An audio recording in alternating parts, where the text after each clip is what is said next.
Look at this map. All these lines represent the alliances in the Horn of Africa, and it is a total mess.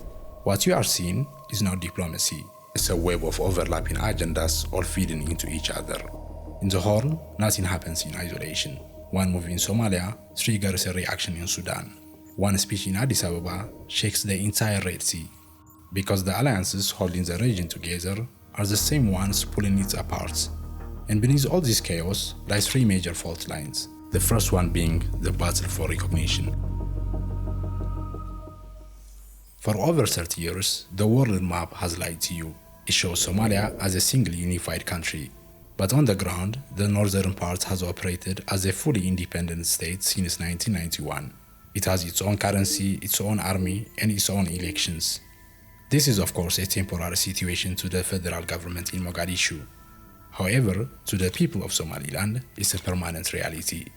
And in late 2025, that reality went global when Israel officially recognized Somaliland. For Israel, this was not a symbolic gesture, it was about the Red Sea. A partnership with Somaliland gives Israel a strategic lookout just across the water from the Houthi rebels and right at one of the world's most important maritime choke points.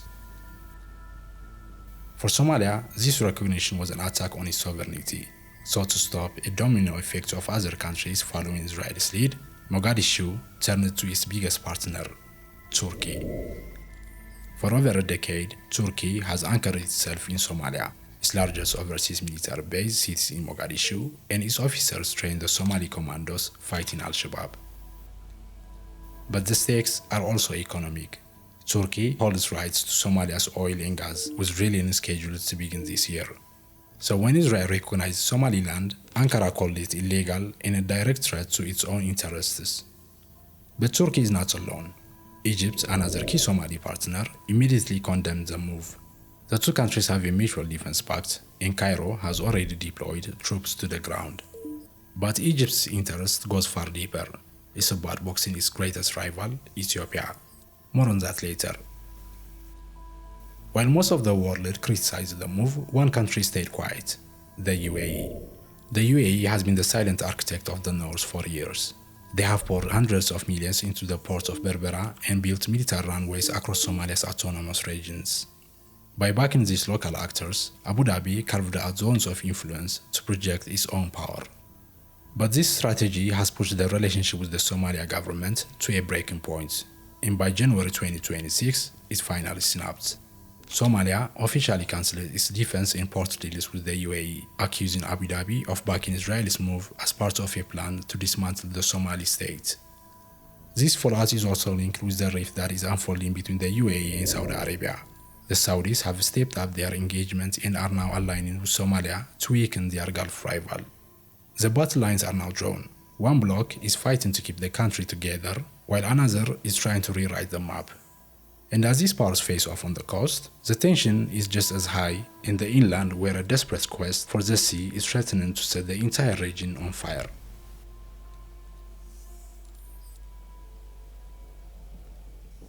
Ethiopia is a nation of paradox. In 2026, it remains one of the world's fastest growing economies, a diplomatic heavyweight hosting the African Union, and an emerging manufacturing hub. But beneath that rise, the country is riddled with internal conflicts. There is an open rebellion in Amhara, unrest across Oromia, and the peace deal that ended the Tigray war, which claimed more than 600,000 lives, is hanging by a thread. And it is in the middle of this internal pressure that Prime Minister Abiy Ahmed has launched an aggressive new doctrine, from the dam to the sea. The dam refers to the GERD, which was inaugurated in September 2025 as the pillar of Ethiopia's future. But for Abiy, the dam is only half the occasion. He has declared repeatedly that a landlocked nation of 120 million people is trapped in a geographic prison. To him, sovereign access to the Red Sea isn't a luxury, it's a natural right. But this pursuit of a sovereign port has shattered one of the Horn's most delicate relationships, Ethiopia's relationship with Eritrea. Since the 1998 border war, the two countries lived in a cycle of no war, no peace. They reconciled in 2018 and even fought side by side during the Tigray war. But that alliance is now dead. Eritrea views Ethiopia's sea access rhetoric as expansionist and a direct threat to its sovereignty. In response, Asmara has moved into a state of military mobilization and strategic silence. And as always in the Horn, this tension created the perfect opening for Egypt. Cairo sees the Nile Dam as an existential threat to its Nile water supply. After failing to stop the dam through diplomacy, Egypt has shifted to a strategy of encirclement. In late 2024, it signed a security pact with Eritrea and Somalia, positioning itself on Ethiopia's doorstep. Cairo's motive is to create enough pressure on Ethiopia's borders to force a compromise on the Nile. But Ethiopia has a powerful friend in the UAE. In a rare move of supporting central state over secessionists, Abu Dhabi has poured billions into Ethiopia to stabilize its currency and arm its military. This partnership didn't go unnoticed. Eritrea's long-serving president, Isaias Afwerki, has publicly called out the UAE as a destabilizing actor, while the Emirati support for Addis Ababa increasingly pits them against their traditional partners in Cairo. While these alliances threaten to draw in key actors like Saudi Arabia, a shadow war is already unfolding on the ground. Ethiopia is now hosting armed Eritrean opposition groups on its soil. Meanwhile, Addis accuses Eritrea of supporting the Fano insurgency and engaging with the Tigrayan faction that is opposed to the federal government. The lines are now drawn. We have the containment bloc on one side, led by Egypt and Eritrea, working to keep Ethiopia landlocked and distracted, and on the other, the expansionist axis, led by Ethiopia and the UAE, fighting to break the prison and rewrite the map. Every actor is exploiting the other's internal cracks, and if these cracks grow any wider, the entire Horn could ignite.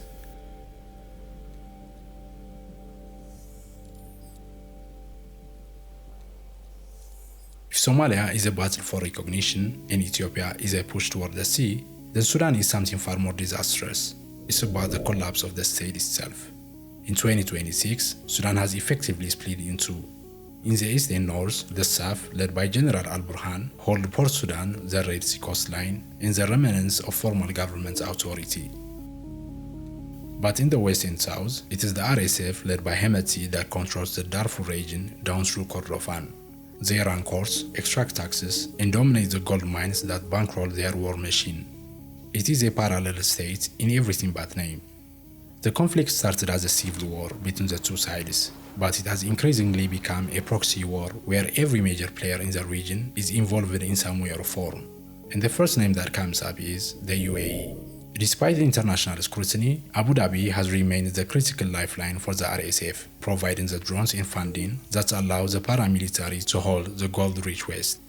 It is a network support where the Emirates have utilized their alliance with the LNA of Libya led by General Haftar and their logistical hub in Amjaras in eastern Chad to transport weapons in and smuggle gold out. Opposing this network is the statist bloc, actors that support the survival of a unified Sudanese state. Sudan's northern neighbor Egypt views a paramilitary victory as a nightmare. For Cairo, a stable Sudanese army is the only thing standing between them and a chaotic, failed state on their southern border. Saudi Arabia shares the same fear. Riyadh has shifted from a neutral mediator to a firm backer of the South, reportedly financing the army's $1.5 billion military deal for the purchase of aircraft and air defense systems. Turkey is another decisive player on the side of the South. It has been supplying the Bayraktar drones that have turned the tide in the battle for Khartoum in favor of the South. To each of these powers, the South is not an ally, it is a necessity. It is the last institutional barrier preventing Sudan from becoming another Libya. And the neighbors from earlier fault lines have entered the fight as well. Ethiopia, aligned with the UAE, has tilted toward the RSF, with reported RSF training camp and movements operating in its territory. Eritrea has chosen the other side, hosting and training militias aligned with the South to prevent its eastern border from collapsing. Sudan is now the battlefield where the Horn's rivalries intersect. Every grievance, every ambition, every alliance we saw earlier, all of them run through this war. And with each passing month that the state collapses further, those fault lines widen. Because the Horn's three fault lines are not separate crises. They are one connected system, each feeding the next. And until those cracks are fixed, the region will keep reshaping itself, whether the map changes or not.